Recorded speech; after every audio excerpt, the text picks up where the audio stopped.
Shalom sobat teman yang dikasihi oleh Tuhan. Materi renungan kita hari ini, Yesus mengajarkan bahwa neraka adalah tempat bagi orang yang memiliki hidup di luar kerajaan sorga. Dasar renungan dari Matius 5 ayat 1-48. Inti renungan kita hari ini, kerajaan sorga adalah tempat di mana Allah bertahta. Jika di bumi ini kita tidak terbiasa memberikan tahta bagi Allah, tidak mungkin kita bisa bertahan di surga nanti yang adalah tahta Allah yang kekal. Sobat pemenang, ada 3 pertanyaan yang perlu kita renungkan hari ini. Yang pertama, apakah neraka menurut yang diajarkan oleh Tuhan Yesus? Yang kedua, siapakah penghuni neraka nanti menurut Yesus dalam Matius pasal 5? Lalu yang ketiga, dapatkah Anda bayangkan betapa ngerinya neraka sehingga ia harus menebus kita dan mencurahkan Roh Kudus ke atas kita?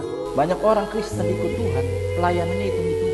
Nggak pantas saudara kita hitungin sama Tuhan. Kenapa? Karena darah Kristus saudara yang mahal, nggak bisa dihitung, nggak bisa dibayar oleh apapun. Katakan amin. Layanilah dengan tulus seperti Tuhan Yesus melayani kita.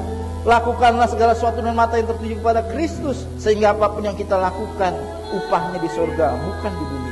Yesus menebus, mengutus dan memperlengkapi orang percaya dengan Roh Kudus dari masa ke masa, selain untuk pertumbuhan dan pembangunan rohani, juga untuk menuntaskan amanat agung. Karena betapa ngerinya konsekuensi dosa, yaitu neraka atau maut, dan betapa indahnya hidup kekal di surga nanti. Ini yang harus menjadi passion kita. Kenapa kita harus saling membangun satu sama lain? Kenapa kita harus beribadah bersekutu bersama-sama? Kita saling menguatkan, saling menegur, saling menasehati supaya apa? Apa yang Yesus lakukan di kayu salib bagi kita tidak menjadi sia-sia. Saudara, Yesus sendiri mengajarkan neraka itu dalam Matius 5 ayat yang ke-20 adalah di luar kerajaan surga. Siapa penghuninya? Mereka yang hidup keagamannya tidak lebih baik dari orang Farisi. Orang yang sudah kenal Yesus, tapi dia tidak mau hidup dalam kerajaan surga. Tiap pagi kita berdoa mengundang Tuhan, hadirlah dalam kehidupan, pimpinlah langkahku. Tapi orang kalau nggak pernah doa, nggak pernah bangun relasi dengan Tuhan, gimana Tuhan mau bertahta dalam hidupnya? Halo. Lalu apakah neraka dan siapa penghuninya? Matius 5 ayat yang ke-22. Penghuninya siapa? Adalah mereka yang tidak bisa mengasihi sesamanya seperti Yesus Tuhan mengasihi.